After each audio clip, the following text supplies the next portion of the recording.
On today's episode, we're excited to share with you our quick guide on how to change the front brake pads on a Kawasaki Ninja 300. For this job, we'll need a 5mm Allen key, also known as a Hex Key, a 12mm wrench or socket, and front brake pads.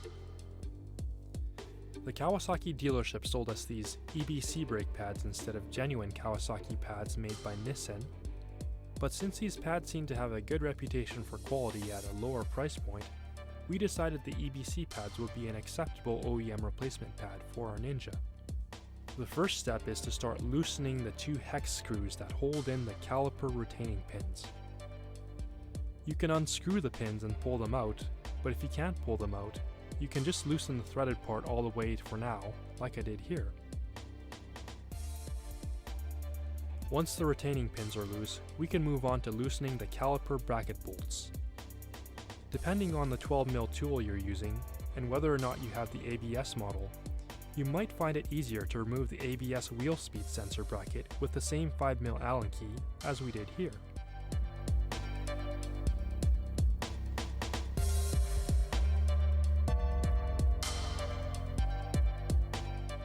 Once the bolts are removed, you can take off the caliper assembly by wiggling it away and off from the brake disc.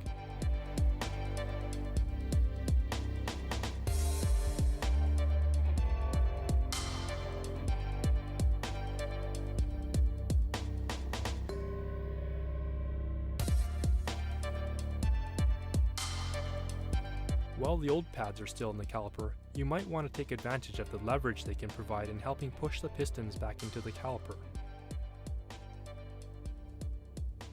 It's important to make sure that both pistons are pushed back as far as they can into the caliper body, so that the brake disc has enough clearance to fit between the thicker, new pads when it comes time to install the caliper back on the bike.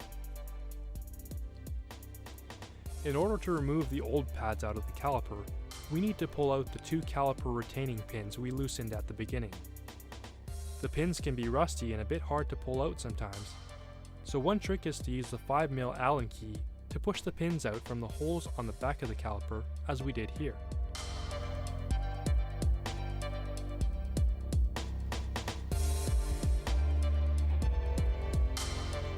Once both retaining pins are pulled out of the caliper, the pads should just fall out.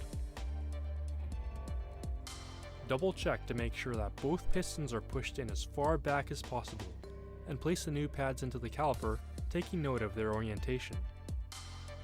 Lock the pads into place by lining up the holes in both pads and sliding the retaining pins back in.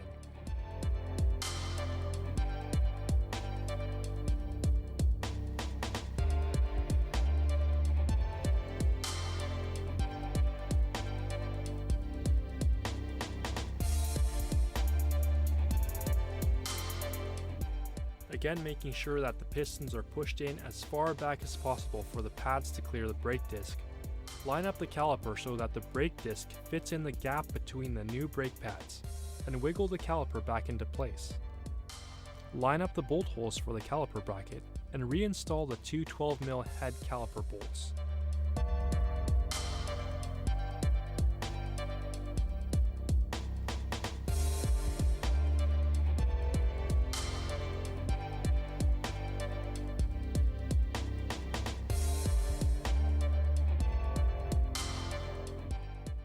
With the caliper bolts installed, proceed to tighten up the two caliper retaining pins with the 5mm Allen key.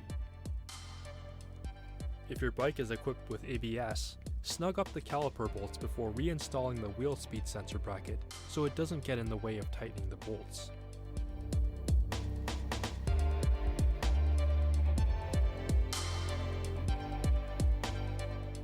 And if your bike has ABS, install the wheel speed sensor bracket back where it was removed from with the 5mm Allen screw.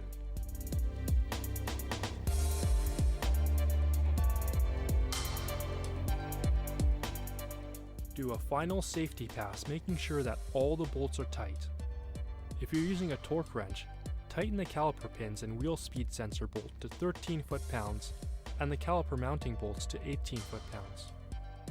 Finally, find a safe place to do a low-speed brake test to make sure they work properly before you go out onto the road. Remember, It may take a few hard stops to break the pads in before you get maximum stopping performance out of the new pads, so ride with extra caution for the first 50 miles or so. If you found this guide helpful or have any questions about the procedure, be sure to let us know in our comments section. Remember to keep the fun in riding or driving, and we'll see you next time.